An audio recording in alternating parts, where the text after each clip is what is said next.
I had the opportunity in the 1980s to read and interpret a 3,000-year-old text, a text that tells us about us, how this world was created through the eyes of those who had written the text 3,000 years ago, through indigenous and spiritual traditions. It's not science, but it was accurate in what it was telling us. However, if a scholar were to read this in a vacuum, this information would make no sense at all.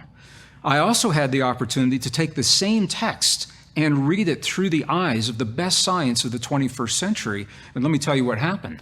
When we married that wisdom of the past with the best science of the 21st century, it gave us the keys, the clues to literally look into the DNA of our bodies and of all life in a very, very different way, a way that could not happen through science alone or through spirituality alone.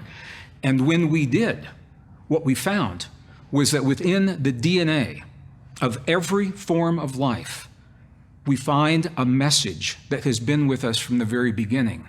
And that message we read like the letters of a page on a book that literally says, God eternal within the body. God eternal within the body. It doesn't say who God is or where God comes from, but the fact that this message is in the DNA of all life, and the fact that we're able to read it now is only possible because we married science and spirituality to give us a new way of looking at our world and in our lives. We've been taught that science and spirituality are incompatible with one another. But what we're really finding is they're actually two sides of the very same coin, two very different ways of looking at a fundamental reality that you and I live and share each moment of each day in our lives. But what I want to do is zero in on something very specific, very personal. When we begin talking about the field of energy that connects all things, and that field provides three functions, serves three functions in our world. It is a bridge between us and the world out there. It is the container within which all things in our lives are happening, and it is a mirror in the world out there for what we claim to believe in our hearts and our minds consciously and subconsciously. Think about that.